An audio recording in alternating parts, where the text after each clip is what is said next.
Aleluia. Benção demais, viu? Todo mundo alegre aí, né, irmãos? Saber que Deus vai responder a nossa oração, vai responder a nossa necessidade. Amém? Porque Deus é bom. Aleluia. A última vez que eu ministrei a palavra aqui, tem mais ou menos um mês. E no dia, eu sei que vocês é bom de memória, vocês vão lembrar, né? Vocês é bom de memória, né, irmãos? Amém? Que eu usei o texto lá de Zaqueu, né? Para falar de arrependimento, para falar de quebrantamento e para falar de obediência. Lembra? Né? Porque são três coisas que Deus realmente quer ver num coração transformado, num filho transformado. Né? Nós somos o povo realmente que se arrependeu dos seus maus caminhos, né? Que quebrantou o nosso coração, para que a gente pudesse experimentar as bênçãos de Deus e viver em obediência. Amém? Porque é melhor obedecer do que sacrificar. E hoje eu queria continuar um pouquinho daquilo que eu ministrei, para que a gente possa ter realmente assim, uma experiência de podermos ser edificados segundo aquilo que a palavra de Deus tem para nós. E Deus colocou no meu coração o texto lá de Romanos, no capítulo 4. Eu queria que você abrisse lá na palavra de Deus, Romanos, capítulo 4, no Novo Testamento, né? E eu sei, além de um povo de coração quebrantado, né? Um povo obediente, você também é um povo que gosta de ler a Bíblia. Né? E eu gosto também de ler muito a Bíblia, né? Então, uma vez o irmão falou assim, como é que você sabe tanta coisa da Bíblia? Eu falei, porque eu leio a Bíblia. Não é verdade? Porque é assim que funciona, irmão. Se você quer ser autoridade lá na sua atividade profissional, você quer ser um médico, você tem que ler um monte de livro. Não tem, né, Marcelo? Para ser um juiz também, você já deve ter uma biblioteca, né? Então, assim, a Bíblia é a mesma coisa. Se você quer saber da Bíblia, você precisa usar a Bíblia. Tem que ser realmente um livro onde você realmente considera diariamente esses textos, porque eles nos edificam. Eles realmente trazem a transformação que Deus tem para as nossas vidas. Tá? Amém? Então, Romanos, aí, capítulo 4. Vou pedir para o Luciano só dar um pouquinho de retorno aqui para mim. Tá? Porque parece que eu estou falando com vocês, mas eu não estou me ouvindo muito bem. Então, aí fica assim, um pouquinho, a dicção fica ruim para mim aqui. Romanos capítulo 4, aí eu quero falar com os irmãos, já vou resumir o que eu vou pregar aqui hoje. Porque você não vai precisar ficar aí, é igual eu falo, às vezes a gente vai ouvir um determinado pregador, depois de meia hora que ele pregou, talvez até 40 minutos, que a gente vai saber o que ele quer falar. Né? Então eu quero falar hoje, para que você já vá aí acompanhando o raciocínio comigo, dentro daquilo que a gente já tratou, né, na outra oportunidade. Hoje eu quero falar sobre fé e sobre esperança. Amém? Então eu quero falar sobre fé e sobre esperança. Que para um homem e uma mulher, uma casa realmente que deseja viver, andar, segundo as experiências que Deus tem para nós, é muito importante que a gente viva isso realmente como pessoas de fé e pessoas realmente que estejam cheias de esperança. Porque são elementos que Deus quer que realmente ocupem a nossa vida, a nossa casa e as pessoas que nós amamos. Então aqui em Romanos no capítulo 4, a partir do versículo de número 1, a gente vai ter a oportunidade de ouvir uma experiência que é exatamente de um homem muito importante na Bíblia, que é Abraão. Porque, segundo aquilo que Deus determinou, Abraão é o pai da fé. Né? Então, se Santos Dumont é o pai da aviação, né? Então, se os ingleses são os pais do futebol, né? Então, Deus disse que Abraão é o pai da fé. Foi Deus quem disse. Então, tem um significado importante para as nossas vidas, porque realmente ele é uma referência daquilo que tem aspectos que estão relacionados à fé. Ele é uma referência para a vida humana, né, para toda a humanidade. Então, a experiência do Romanos capítulo 4, a palavra de Deus fala assim, a partir do versículo número 1, que diremos, pois, ter alcançado Abraão, nosso pai, segundo a carne? Se de fato Abraão foi justificado pelas obras, tem que se gloriar, mas não diante de Deus. O que diz a Escritura?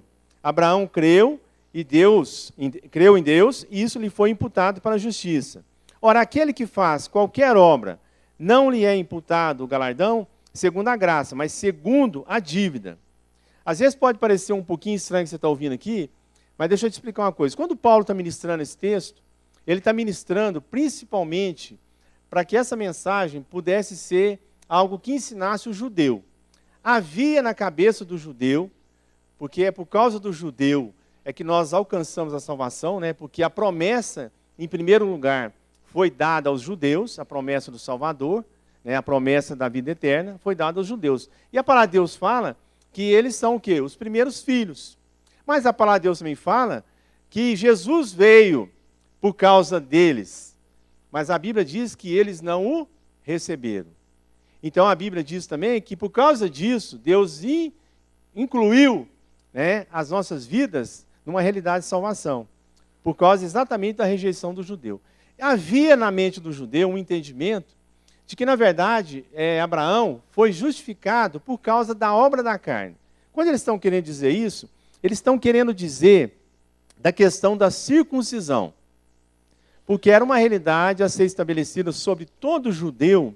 A lei ordenou isso, né? Que todo judeu, todo homem, ele fosse circuncidado. E essa circuncisão que Deus determinou iria ser uma marca no corpo do homem, de forma que aquilo era um sinal de que ele era um homem circuncidado, conforme a vontade de Deus. Dessa forma, então, ele pertencia àquela realidade, né, de fé judaica. E eles achavam que isso era algo que Abraão fez, ou seja, eles até consideravam isso, que Abraão fez antes de Deus falar com ele. E não é. Não é. Na verdade, a circuncisão que Deus determina Abraão fazer é depois da promessa. Depois da promessa. E que promessa? A promessa que a gente vai ler um pouco aqui. Depois eu comento mais com os irmãos. Então a palavra de Deus fala assim, a partir do versículo 5. Não obstante, aquele que não trabalha, mas crê naquele que justifica o ímpio, a sua fé lhe é imputada como justiça.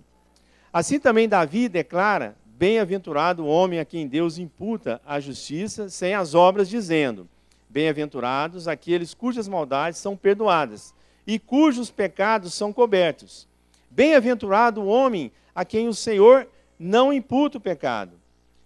Vem esta bem-aventurança sobre a circuncisão somente, ou também sobre a incircuncisão? Dizemos que a fé foi imputada a Abraão para a justiça. Como lhe foi imputada? Estando na circuncisão ou na incircuncisão? Não na circuncisão, mas na incircuncisão. Aí a Bíblia diz que aí ela já vai levando a realidade de dizer para nós o seguinte, que na verdade Abraão foi justificado não na circuncisão. Ou seja, não na obra feita por mãos humanas. Quando Deus está tratando isso aqui, ele já começa a determinar, já lá desde o início, desde o princípio, no Antigo Testamento, a graça de Deus. Porque ele está dizendo que as pessoas vão alcançar a realidade da justiça, de lhes serem imputadas a justiça através da fé. E aí ele vai discorrendo sobre isso, aí no versículo 11 vai ficar mais fácil da gente entender. Porque ele diz assim, ó, e ele, Abraão, né, recebeu o sinal da circuncisão, selo da justiça, da fé, quando estava na incircuncisão. Aí eu queria que, só um pouquinho, você pode marcar Romanos, que a gente vai voltar para cá, mas a gente vai lá em Gênesis, no capítulo 17, lá no início da Bíblia.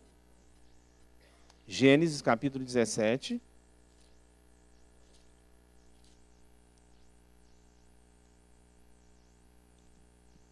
E o que está aqui em Gênesis, capítulo 17? Tem um texto aqui que fala exatamente do encontro de Deus com um homem que se chamava Abrão. Ele se chamava Abrão. E nesse encontro, no capítulo número 1, a palavra de Deus fala assim, ó, você vai ler comigo aí. Gênesis capítulo 17. Quando Abrão tinha 99 anos de idade. Conclusão, né, irmãos? Ele era um velho, e bem velho, correto? Uma pessoa de 99 anos, uma pessoa bem velha. A palavra de Deus fala que o Senhor apareceu para ele e disse: eu sou o Deus Todo-Poderoso, anda na minha presença e ser perfeito. Firmarei a minha aliança entre mim e te multiplicarei extremamente. Então caiu Abrão sobre o seu rosto e falou Deus com ele, dizendo: quanto a mim, é esta a minha aliança contigo. Será pai de muitas nações. E não te chamará mais Abrão, mas Abraão, porque o seu nome, porque através do seu nome, você será pai de muitas nações. Esse texto aqui, irmãos, é o capítulo 17 de Gênesis. Se você passar um pouquinho mais para frente, no capítulo de número 22, perdão, eu quero achar o momento que Deus fala para Abraão circuncidar todo o povo. Se alguém achar aí, vai me ajudar. 17. Tem um versículo? 17, versículo 23, amém? A partir do 10? Amém, amém. Então a gente viu que Deus firmou uma aliança com Abraão. E dentro dessa aliança ele falou para ele que o nome dele não seria mais Abraão, mas seria Abraão, porque ele faria ele pai de muitas nações. Ele está falando com um homem de 99 anos. Aí, na sequência desses fatos, no versículo número 10, o que Deus fala para Abraão? Esta é a minha aliança que guardareis entre mim e vós, a tua descendência depois de ti. Todo macho entre vós será circuncidado. Essa circuncisão, irmãos, é uma tradução para você. Isso é uma obra da carne. Isso é trabalho. Isso é coisa que o homem pode fazer. Tá? É um sinal daquilo que o homem pode fazer. E aí ele fala, versículo 11, circuncidareis a carne do vosso prepúcio, será isso por sinal da aliança entre mim e vós. Então ele determinou um sinal na carne do povo judeu, do homem judeu, na carne, para que isso fosse um sinal daquilo que seria o quê? A promessa que Deus tinha dado. É importante a gente entender isso, porque quando a gente volta lá para Romanos capítulo 4, e aí que existe um pouquinho de confusão, volta lá comigo. Romanos capítulo 4. A palavra de Deus, Romanos capítulo 4, versículo 11, que a gente estava lendo. E a Bíblia diz assim, e ele recebeu o sinal da circuncisão, selo da justiça da fé, quando estava ainda na incircuncisão. Você concorda comigo agora? Quando Deus deu a promessa para ele, ele era um homem ainda que não tinha sido o quê? Circuncidado. Amém? Então, isso aí é determinante, porque isso mostra que a obra de Deus que estava fazendo, ela tinha um caráter, ela tem a essência da fé. A palavra de Deus fala que sem fé é impossível agradar a Deus. Então, se você quer agradar a Deus, muitas vezes pode se resumir simplesmente a isso. Deus precisa encontrar nas nossas vidas, sejamos homens ou mulheres, homens e mulheres que têm realmente o quê? Fé. Porque isso agrada Deus. É algo realmente que move o coração de Deus. E a palavra de Deus continua dizendo aqui, que no versículo 12, e ele é também o pai da circuncisão, daqueles que não somente são da circuncisão, mas que também andam nas pisadas daquela fé que teve nosso pai Abraão, antes de ser circuncidado. A promessa de que havia de ser herdeiro do mundo não foi feita pela lei a Abraão, ou a sua posteridade, mas pela justiça da fé.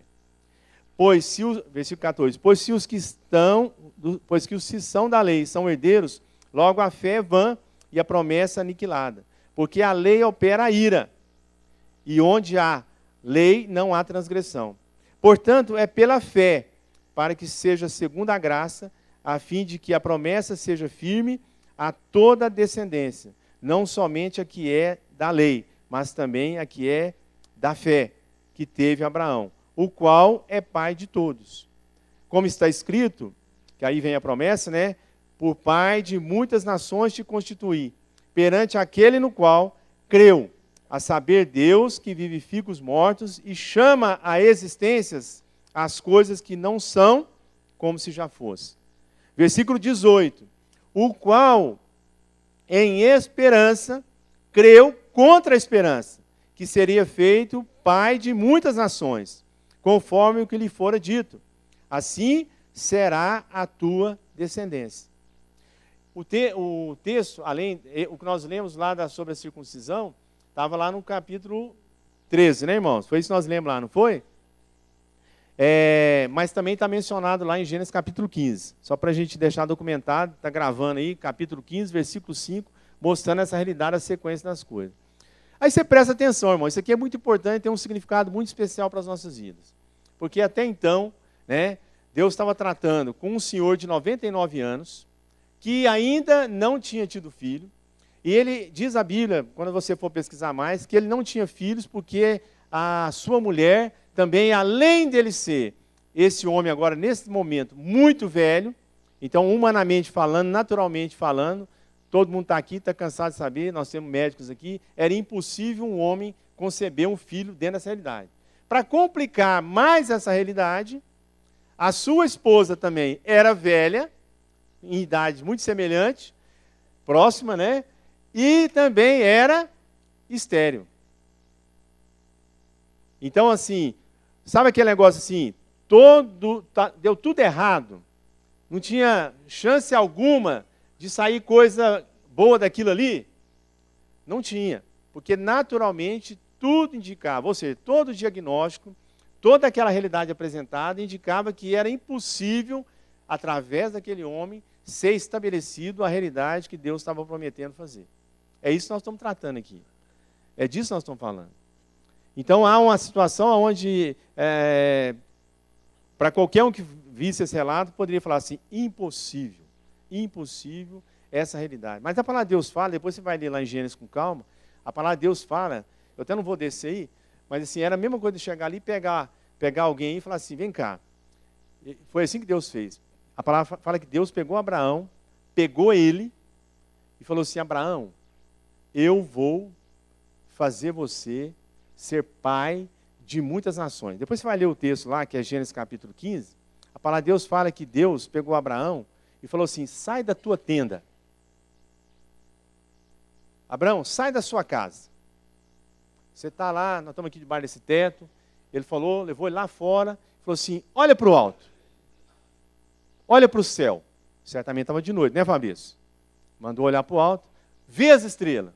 E naquela época, como você já observou, quando a gente não tem a interferência de tanta luz, né, como a gente tem na rua, na hora que a gente vai para o mato, para o campus, para uma chácara, você vai observar que realmente o céu realmente é muito estrelado, né? Você já observou isso? Quando está bem escuro, você percebe uma realidade de estrela no céu que naturalmente a gente não vê na cidade. Não é verdade? Porque a cidade interfere, né, nessa realidade que é existente. Então você vai para o campo, você percebe. E certamente naquela época, Abraão morava num lugar que não tinha iluminação nenhuma, bem povoado, bem pequeno, e certamente quando ele chegou ali naquele céu, ele pôde contemplar uma infinidade de estrelas. E aí sabe o que Deus falou para ele? Conta as estrelas. Eu vou fazer a sua descendência ser tão numerosa como as estrelas desse céu e os grãos de areia da praia. Irmãos, Deus estava prometendo para um cara super de idade, a Bíblia fala amortecido, sem nenhuma realidade de poder conceber, sua esposa a mesma coisa, um negócio assim, convenhamos, hein? Será que se fosse com a gente, o que você acha? O que você acha, assim, às vezes diante dos diagnósticos que a gente recebe, será que a gente teria essa mesma disposição, né, de crer num Deus que pode mudar uma realidade que os diagnósticos todos indicam, né, a falência, a morte? O que você acha, irmãos? Porque é isso que Deus está desafiando as nossas vidas.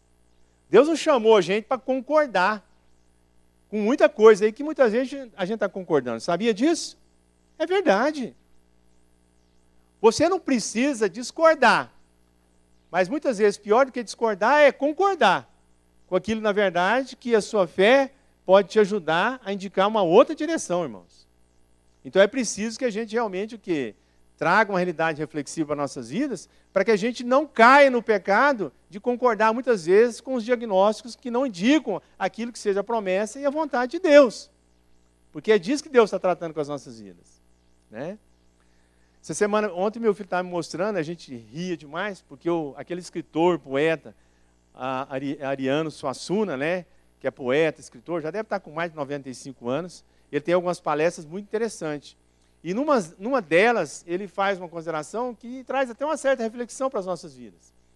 Porque ele, lá na palestra dele, ele fala, né, é interessante, ele não é um crente, mas as indicações dele são maravilhosas, porque realmente é disso que Deus está falando conosco. Em um determinado momento, ele fala que estava muito inconformado, né, sobre um tributo que fizeram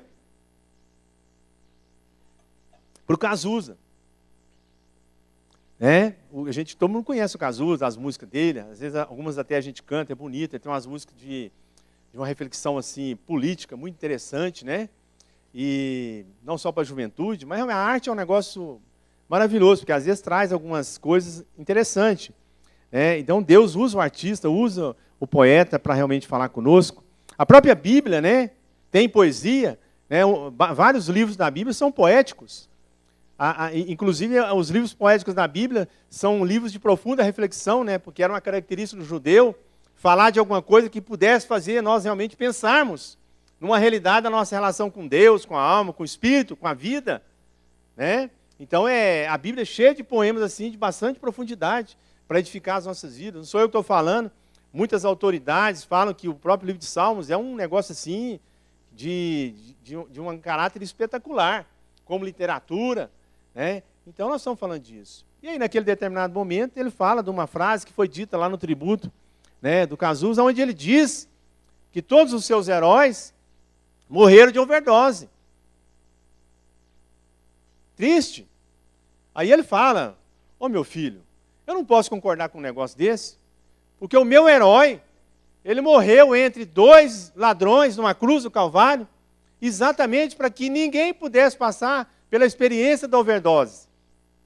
Esse é o nosso herói, irmãos. Que morreu na cruz do Calvário para nos livrar da morte, para nos abençoar para que a gente pudesse ter prosperidade, para nos abençoar para que a gente pudesse ter uma vida abundante. É o Deus que deu a própria vida para que nós tivéssemos vida. Então a gente precisa, eu gosto muito quando ele fala sobre isso, porque é como um alerta, a gente precisa trazer reflexão sobre as nossas vidas, que possa realmente produzir uma edificação segundo uma pessoa que tem realmente fé no Deus vivo. E nós estamos precisando muito disso nesses dias. De pessoas realmente que vivem uma experiência de uma fé verdadeira, genuína, conforme a Bíblia diz, que é aquela fé que é sustentada pelo poder do nosso Deus, e não pela circunstância da vida, ou muitas vezes por a circunstância daquilo que nos dizem. E nós vamos resgatar isso, para que Deus realmente manifeste a sua vontade. E a realidade é que esse homem, mesmo diante dessas circunstâncias naturais, ele creu. A Bíblia diz que ele creu. Isso lhe foi imputado por justiça. E aí nós sabemos que Deus é um Deus que tem palavra. Sabe que Deus tem palavra? E o que ele promete, ele vai cumprir.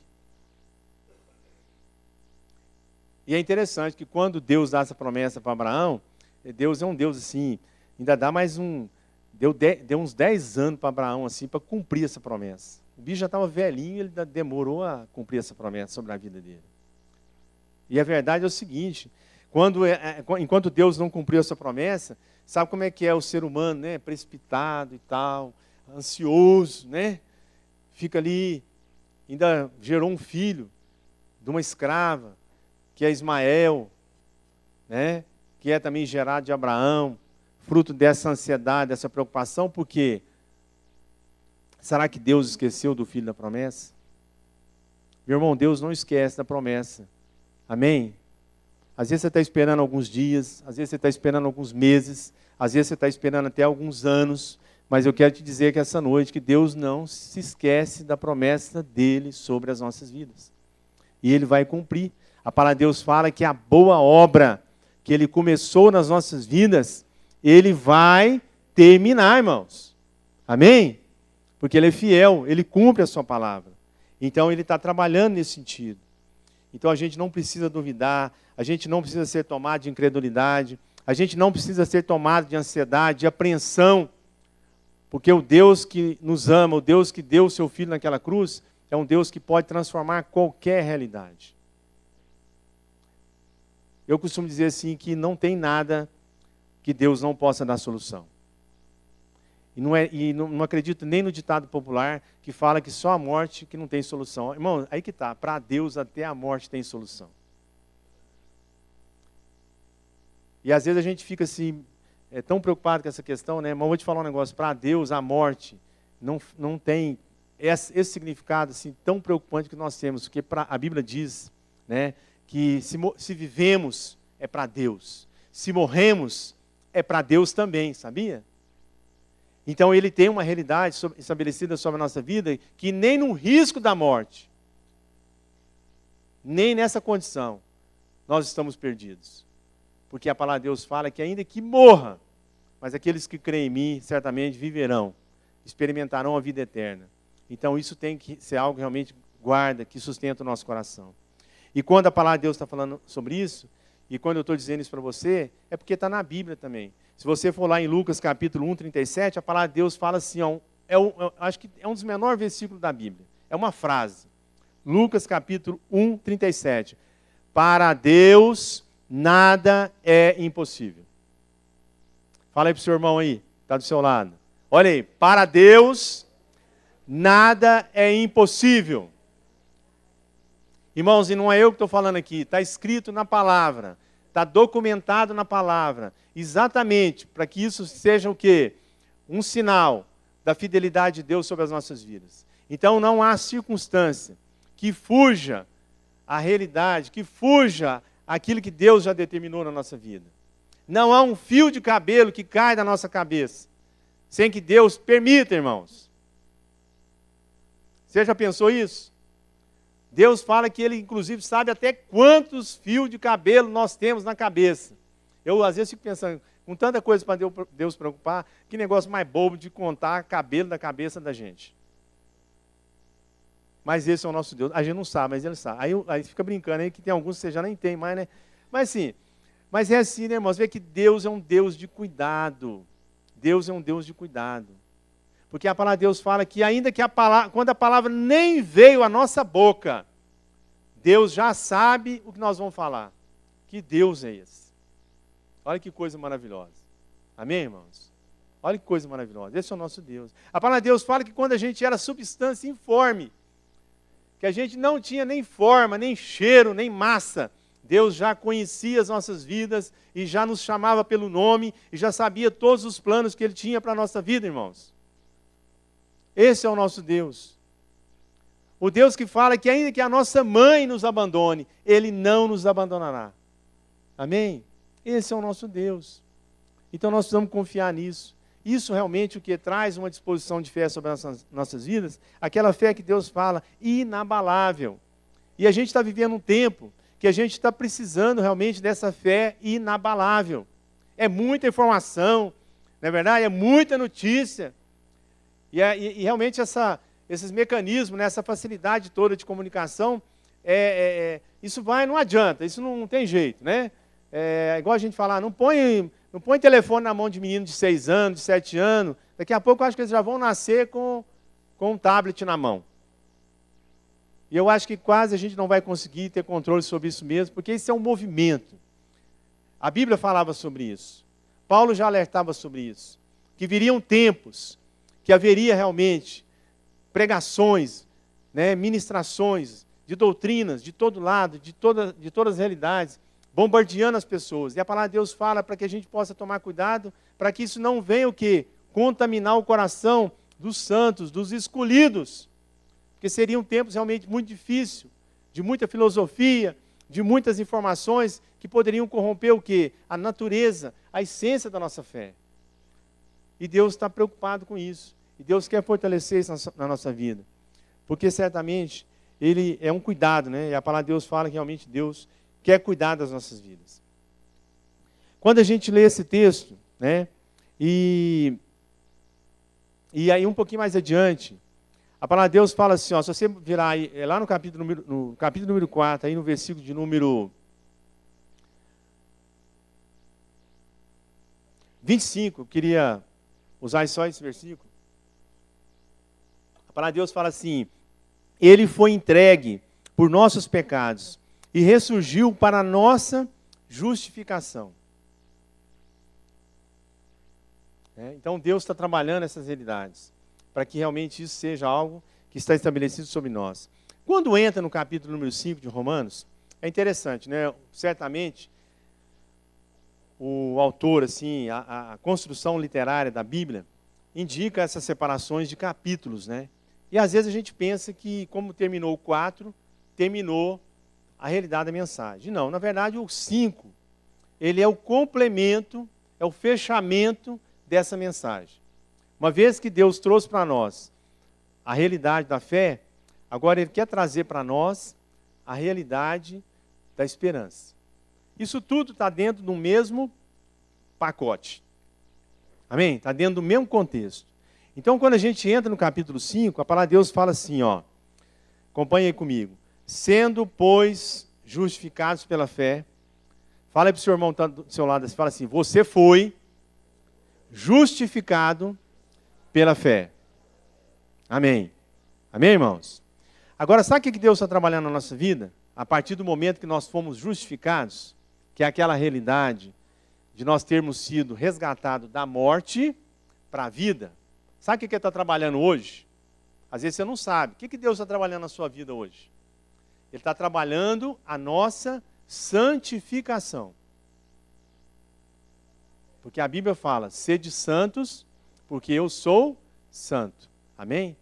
Então Deus nos justificou pela fé, nos resgatou da morte para a vida, e agora, na nossa caminhada, Ele está trabalhando a nossa santificação.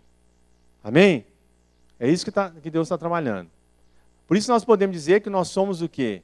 Santos. Porque quem nos justificou foi Deus, e quem nos santifica é Deus. Amém? E depois, quando Deus entender que esse contexto de santificação está pronto, aí Ele entende lá com Ele, porque Ele é o Deus que sabe todas as coisas, Ele fala, aí Ele nos chama. Quando Ele nos chama para sermos glorificados. Amém, irmãos? É isso que Deus tem para nós. Amém? Então você pode ter o quê? Esperança. Amém? Mas crendo que Deus vai chamar ninguém aqui por enquanto, vai deixar nós viver nessa realidade, né? Igual às vezes eu ainda brinco, né? A gente fala do céu, conta as coisas do céu, o céu é muito bom, mas ninguém está com pressa, né, irmãos? Não é verdade? Graças a Deus, né? Porque houve uma época, isso não é nem bom. Você sabia que Deus não quer que a gente tenha pressa de ir para o céu? Sabia? É verdade, irmãos. Se você for ler o livro de Atos, no livro de Atos, a igreja primitiva, a igreja que Roma passou a perseguir, lembra aqueles filmes que a gente assiste, da arena, os cristãos sendo jogados para ser comida de leão? Lembra disso? Aquilo não é mentira, é verdade. Viu? Mas só que os imperadores, o público, começou a ficar achando aquilo muito esquisito. Sabe por quê? Aquele povo cristão daquela época, aquele povo estava tão fervoroso na fé deles, que a Bíblia diz que eles vendiam tudo. Eles vendiam tudo, irmãos. Eles vendiam os negócios deles, as casas deles, eles não queriam... Sabe o que é um povo que ficou descolado? Acho que é daí que surgiu essa gíria, né? Você tem que ser descolado, né? Era aquele povo, eles eram um povo descolado da terra. Porque a fé deles estava tão fervorosa, que eles queriam ir mais para o céu mesmo. Que terra nada, era céu mesmo. E aí eles notavam, que quando eles jogavam eles lá naquelas arenas, aqueles leão para todo lado, não era leão que pulava em gente, não, era gente que pulava em leão. É sério, irmãos. Porque para eles havia uma realidade assim de fé, que o melhor negócio era morrer logo e passar literalmente dessa para uma melhor. Porque disso nós estamos tratando. Por isso que eu estou te falando, Deus não quer, não tem pressa para isso quanto às nossas vidas. Sabe por quê? Porque Ele tem muita coisa para nós. Amém? Então você não precisa ficar preocupado. Porque a hora que Ele entender que é diferente, não adianta nada que você vai fazer, ou que o diagnóstico vier, ou o que for, porque é o que Ele quer que vai ser cumprido. Amém? A palavra de Deus fala que Moisés, ele liderou aquele povo por mais de 40 anos no deserto. Você quer saber um negócio? Pode ler lá depois. Moisés morreu não foi porque ele estava doente, velhinho, de bengalinha. Não. Não é? O que fala lá? Quem sabe? Fala que ele estava melhor do que o Gilberto hoje. Mas bem melhor. Bem melhor. A Bíblia diz que ele estava com todo o seu vigor. Mas sabe o que Deus falou? Moisés, finish. Daqui para frente, você só vai olhar a terra prometida. Pronto. Aqui você fica. Não adianta reclamar, não adianta achar que Deus foi injusto. Oh, Deus, eu tirei aquele povo do Egito, eu estou sofrendo nesse deserto com esse povo há tanto tempo, a terra prometida está ali, Deus. Olha, eu subi no monte lá, estou vendo Canaã, Deus. Não posso pisar lá. Não. Não. Amém, irmãos? Então você não precisa ficar preocupado. Viu? Porque Deus está no controle de todas as coisas. E Deus está trabalhando a nossa santificação. E Ele precisa, e Ele conta conosco, para cumprir o seu propósito em todas as coisas. Nós somos um mensageiro. Amém, irmãos? Deus nos levantou para ser uma mensagem viva. Às vezes você não notou isso, porque está na Bíblia. A Bíblia fala que nós temos pelo menos que ser, como cartas vivas. Então nós somos uma mensagem para a vida humana, sabia? Nós somos um mensageiro dessa mensagem. Pela fé. Então, tudo que Deus te der para fazer, faça com alegria, com disposição, com cuidado, com excelência. Porque a Bíblia diz, faça como se fosse para Deus. Crie os seus filhos como se fosse para Deus. Cuida da sua casa como se fosse para Deus. Viva a sua vida na igreja, na comunhão dos santos, como se fosse para Deus. Use o seu dinheiro como se fosse para Deus. Cumpra todos os propósitos da sua vida como se fosse para Deus. Ajude alguém, socorra alguém, visite alguém, dê uma palavra para alguém. Se entusiasme realmente com essa disposição de ser uma mensagem viva daquilo que Deus quer fazer nessa geração. Como se fosse para Deus. Amém, irmãos? É disso que a palavra está falando. E aí no capítulo 5, aleluia, como eu disse, é fé, e agora eu quero falar um pouquinho de esperança, porque essas duas coisas estão juntas, né? E a Bíblia diz assim, sendo, pois, capítulo 5, versículo 1, sendo, pois, justificados pela fé, temos paz com Deus por meio de nosso Senhor Jesus Cristo, mediante quem obtivemos entrada pela fé a esta graça, na qual estamos firmes e nos gloriamos na esperança da glória de Deus. Não somente isso, mas também nos gloriamos nas tribulações. Olha, irmãos, Deus nos chamou para nos gloriarmos nas tribulações, sabendo que a tribulação, sabendo que a dificuldade, sabendo que o desafio, irmãos, olha, vai produzir um negócio na nossa vida. Deus não é um Deus que faz as coisas à toa. Amém, irmãos? Você já notou isso, né? Deus não faz nada à toa. Ele tem um propósito. E ele diz que diante dessas tribulações, desse desafio, sabendo que ela vai produzir na nossa vida, perseverança. Perseverança. Uma disposição de realmente andar, uma disposição de ser conduzido nessa caminhada de forma perseverante a alcançar um alvo. E a Bíblia diz que a perseverança, né, e a perseverança, versículo 4, experiência, e a experiência, esperança, irmãos. São processos, irmãos.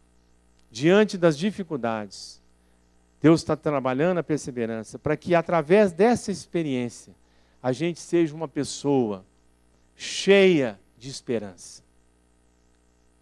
Sabe, irmãos, por mais difícil que você esteja vivendo alguma situação, alguma dificuldade na sua vida, alguma experiência, né, que muitas vezes você nem gostaria de viver, que você nem gostaria para você, ou para alguém que você ama, entenda isso como realmente algo que Deus vai usar para que você tenha perseverança.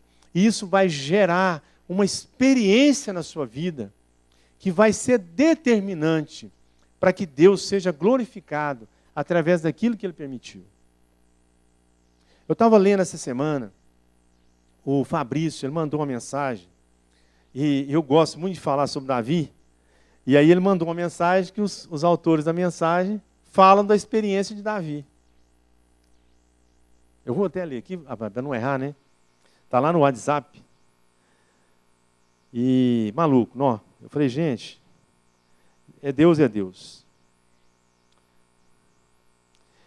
Aí ele manda essa mensagem e os irmãos falam lá assim.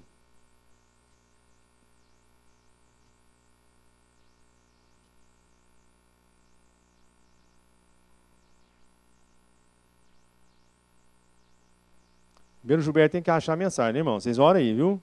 Sejam perseverantes. Vocês são perseverantes? Amém? E aí, achei, viu, Fabrício? Ele falando de Davi, ele fala do momento em que Davi vai morrer. E aí, eu acho que igual a gente, se a gente pudesse, na hora de morrer, a gente podia fazer um relato, a gente podia fazer um relatório, né? Davi, Deus deu tempo, né? Deus deu tempo. Aí ele fala assim que, olha a vida do Davi, o rei Davi. Davi era um pastor de ovelhas. Você quer saber, pastor de ovelhas naquela época era uma coisa, tipo um Zé Ninguém. Sabe por que ele era pastor de ovelhas? Porque pastor de ovelhas em Israel não tinha valor nenhum. Entendeu? Não Zé Ninguém. Você vê que ele não tinha tanto valor. Se você ver a história dele, a hora que Samuel chega na casa de Jessé, o pai de Davi, para poder ungir o rei, que Deus tinha revelado para o profeta Samuel que ia ungir na casa de Jessé, o Jessé chamou o filho mais velho, o outro, o Jessé tinha 8 filhos, ele chamou 7, ele chamou o primeiro, o Samuel falou, não é esse, chamou o segundo, não é esse, e o negócio foi, quando chegou no 7º, ele falou assim, uai, Jessé, não é nenhum desses, sabe que Deus está enganado, me mandou na casa errada. Jessé nem para falar assim, não, peraí, profeta, eu tenho mais um. Não, Jessé não falou isso. Pode ler lá, irmãos. O profeta que falou, acaso, Jessé, olha, pensa bem, acaso, Jessé não tem mais um filho, não, Jessé? Aí, acho que a mulher interferiu, né, a mãe, né? Mãe é para essas coisas, né? Aí interferiu, não, tem. Ô, Jessé, fala para ele, nós temos o Davi, mas ele é pastor de ovelhas. O bichinho está lá no campo, com as ovelhinhas. Ele não sabe nem usar espada, pipipipi. O que é isso? Nem o pai do Davi acreditava neles, irmãos. Se tivesse psiquiatra, né, Janaína, naquela época, Davi ia ser, como se diz, um paciente seu, né? Mas não tinha, graças a Deus, aí ele teve que resolver isso sozinho. Teve que resolver isso pela fé. Né? Ele não ficou chateado, ele não ficou para baixo, mas aí Deus, então chama, aí o profeta falou, Jessé chama o Davi, Jessé. Irmãos, quando Davi entrou naquela casinha lá, a palavra de Deus fala que o Espírito de Deus desceu sobre ele. E o profeta, né, na hora, ungiu Davi, derramou um óleo sobre ele, uma jarra de óleo. A palavra de Deus fala que pegou do primeiro fio de cabelo até a última unha do pé. E Davi foi rei, foi ungido rei. Promessa. Mas aí esse Davi, que é um cara escolhido por Deus, ele vai ser perseguido pelo seu mentor, vão tentar matar ele várias vezes. Lê lá na Bíblia. Você acha que a vida de Davi é fácil? Não, irmão. Vão tentar matar ele várias vezes. Ele vai conseguir assumir o trono. Ele vai ter uma família que durante a vida dele, olha aqui, a filha dele foi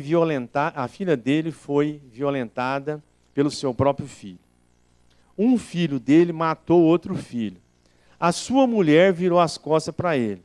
Os seus amigos o traíram. Tomaram o seu reino. Sua família rejeitou-o.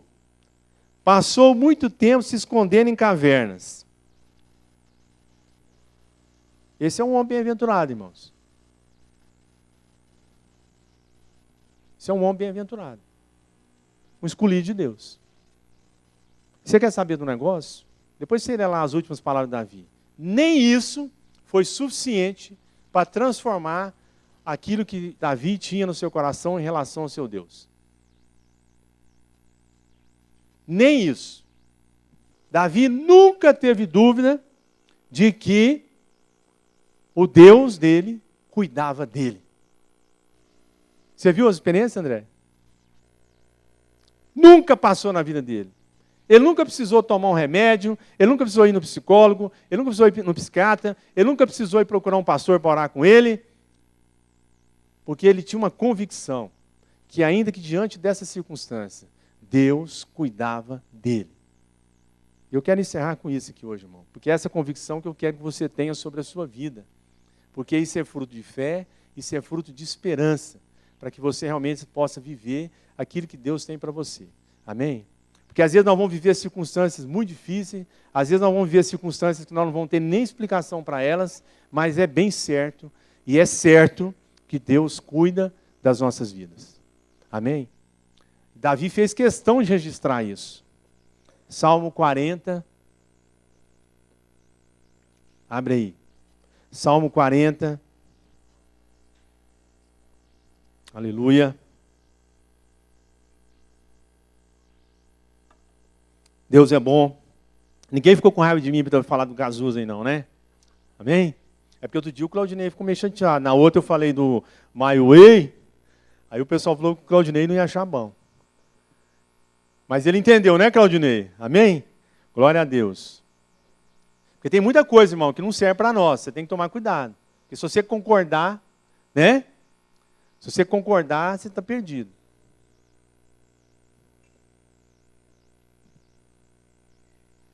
Aleluia.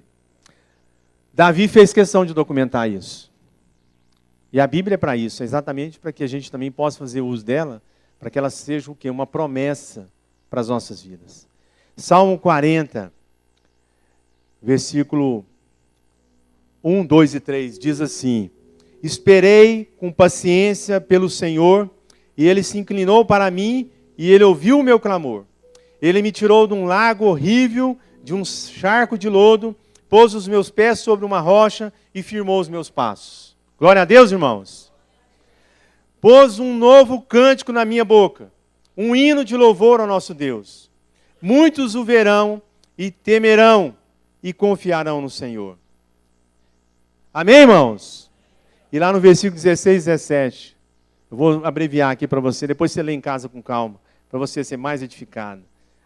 Davi fala assim: folguem-se. Eu não sei se tem outra tradução, fala diferente. Aí na minha fala, folguem-se. E alegrem-se em ti os que buscam. Digam constantemente os que amam a tua salvação. 2 pontos. Engrandecido seja o Senhor. Amém, irmãos? 2 pontos. Engrandecido seja o Senhor. E aí ele diz: contudo, portanto, né? Contudo, eu sou pobre e necessitado. Mas tu, ó Senhor, cuidas de mim. Tu és o meu auxílio, é o meu libertador. Não te detenha, ó Deus meu. Amém, irmãos? E é isso que Deus tem para nós. Que a gente realmente viva essa experiência da fé. E viva ela realmente com esperança. Porque nós estamos precisando disso. E as pessoas que estão ao nosso redor também estão precisando disso, irmãos. Porque muita gente tem morrido hoje, porque não tem tido muitas vezes a oportunidade de ver essa experiência na nossa vida. Às vezes você está passando uma dificuldade, eu vou te falar um negócio. Quem está em volta de você vai ser muito abençoado. Mas não é no momento que você desiste, não é no momento que você reclama, não é no momento que você fica lá com as suas birrinhas, com as suas crises existenciais. Mas as pessoas vão ser abençoadas. É no momento que elas verem o seu esforço em Deus para ter vitória sobre as suas necessidades. Porque isso glorifica a Deus. Amém, irmãos? Isso revela Deus na nossa vida e na vida das outras pessoas. Então, que realmente Deus seja engrandecido. Que realmente Deus possa ver nas nossas vidas um povo que confia nele e que entende que ele cuida de nós. Amém? Eu pedi para o grupo de louvor a gente cantar um cântico. Amém? A gente vai cantar esse cântico agora, que é um cântico maravilhoso. Né, Marquinhos? Que fala que Deus cuida de mim. Você pode ficar em pé. E depois a gente vai orar, viu, irmãos? A gente vai orar, porque a Bíblia fala sobre isso. Que a gente vai gerar fé no nosso coração, através da palavra de Deus. Por isso que a palavra de Deus nos ajuda.